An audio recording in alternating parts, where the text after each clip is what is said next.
Varanasi, also known as Banaras or Kashi, holds immense religious and cultural significance in the hearts of people across the nation.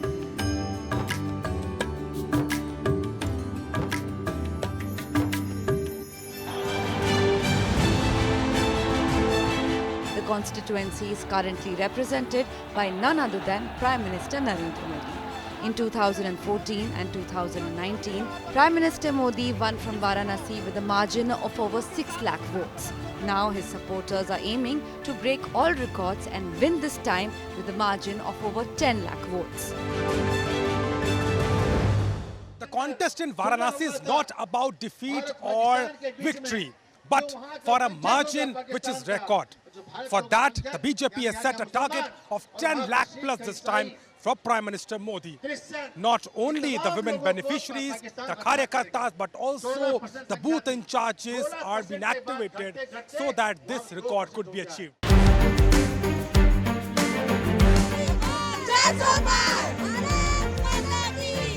हमारे यशस्वी प्रधानमंत्री नरेंद्र मोदी जी तीसरी बार न केवल वाराणसी के सांसद बल्कि देश के प्रधानमंत्री होने जा रहे हैं। वाराणसी के गली गली में अब की बार 400 पार तो नारा चल ही रहा है, एक और नारा यहाँ पर चल रहा है, अब की बार 10 लाख पार, यानी जो लगभग 19.5 लाख मतदाता हैं वाराणसी के भाजपा कार्यकर्ताओं और यहाँ के जन सामान्य ने तय किया है कि इस बार उसमें से मोदी जी को 10 लाख के अधिक वोटों के अंतर से जिताना है।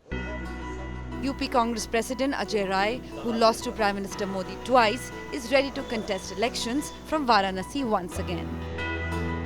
10 लाख पार का नारा दे रहे हैं, किस पे 10 लाख पार देगी जनता? वो बंदरगाह जो बंद पड़ा है उस पे वो जनता 10 लाख वोट देगी, वो जिताएगी?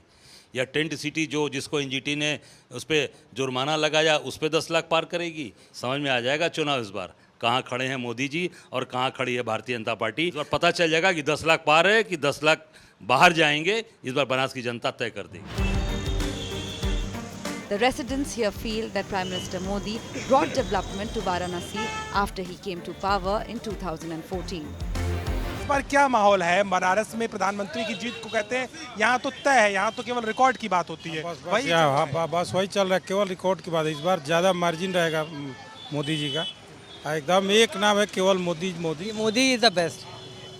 यहाँ कोई लड़ाई नहीं है? कोई लड़ाई नहीं है, जीतेंगे तो मोदी जीतेंगे। बेरोजगारी मुद्दा बहुत बड़ा है, ये महंगाई बहुत बड़ा मुद्दा है, इसकी वजह से सरकार की नजर है या आपको लगता है कि मोदी है तो मुमकिन है पे चल रहा है? नहीं, मुमकिन तो है लेकिन सर ध्यान तो खैर नहीं दिया गया है। जनता तो पूरी तरह से मोदी जी के साथ ही रहती है। तो मोदी जी के राज में भी बहुत कुछ बदला है और भविष्य में भी बहुत कुछ बदलता रहेगा, ये हम आशा करते हैं।